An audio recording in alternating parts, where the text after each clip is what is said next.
Okay, this is kind of a long story, so if you want to skip to the exciting part, I'll put a note down in the description down there telling you when the exciting part starts. So, it all started a few years ago. My sons invited me to go to Fort Bridger to a Mountain Man rendezvous. We're sitting around the campfire, and I'm thinking, it might be fun to have a little bit of music here.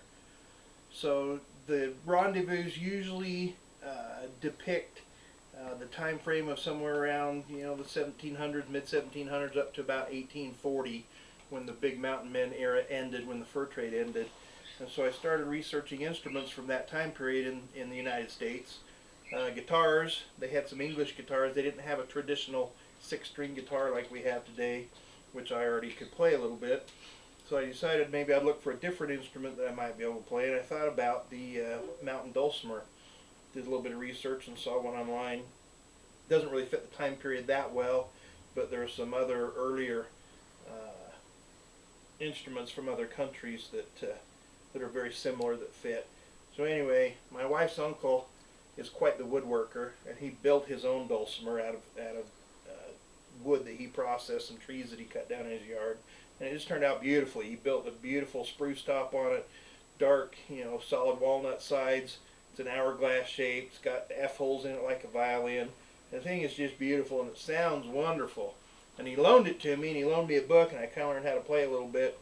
But I kind of felt bad keeping it for a real long time, so I thought maybe I'd just buy one. So I bought this one off of eBay. Learned a few things. A lot of them, the fretboard is a continuous solid piece, and it just has a little piece hollowed out right here so that you can strum it with a pick so that it doesn't rub the fretboard. But this one has 2 separate pieces, and it's starting to bow in the middle like an old guitar does from the string tension, so that it's starting to belly up right there, and so the string action is getting kind of high. And the sound holes, the placement of the sound holes is a little bit too far forward. If you strum it down here, you don't get a lot of sound out of it. But if you play it up here between the sound holes, it sounds a lot better, but it doesn't sound as good as his. And it's not made out of nice wood. It's laminated.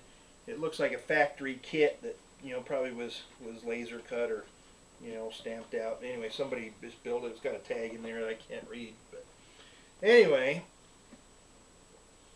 a lot of people just play with their fingers, and they'll move their finger up and down. It doesn't have any sharps or flats in it, so it's kind of like just playing the white keys on the piano. It's a very easy instrument to learn, but after a while that kind of starts wearing on your fingers. So historically, most people would use what they call a noter, which usually they just found a stick, and they would pick it with a quill or a feather.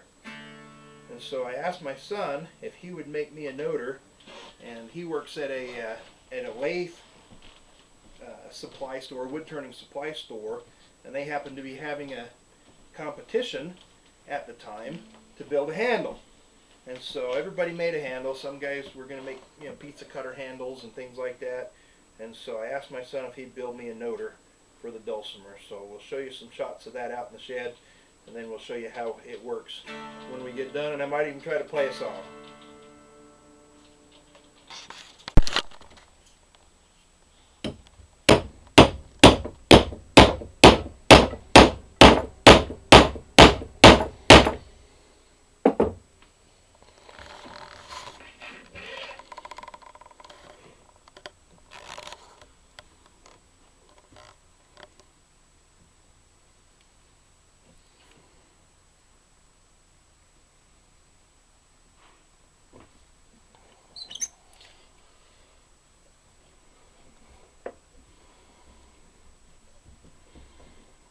What kind of wood is this? Bakodi.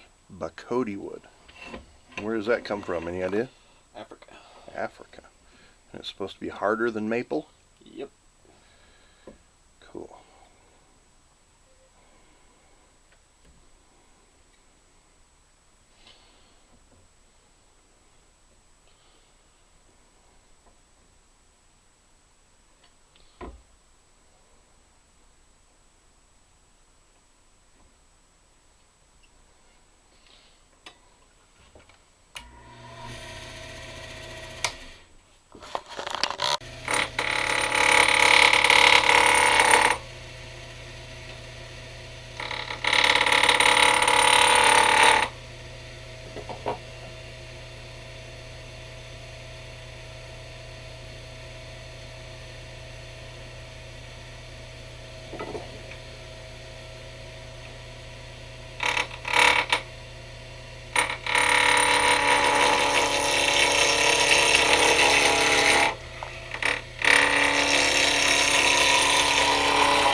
pretty nice.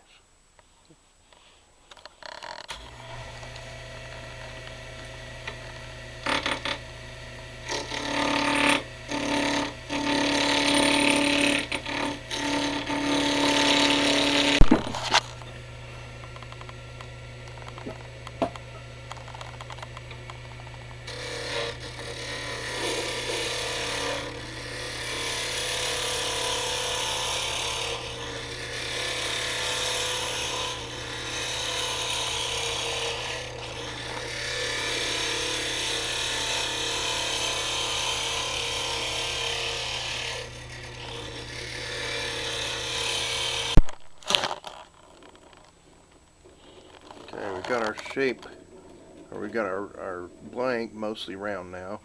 So we're going to kind of lay out our shape. We want my handle to be about 7 inches long total. I want the grip part to be about as wide as my palm. I have a hard time holding on to very small tools, so I want something that's fairly large. And then I want about a 2-inch shank to use for the noter. So we're just kind of roughly laying it out. We're going to grab a tape measure and do some measuring, but we're just kind of getting an eyeball for what we want.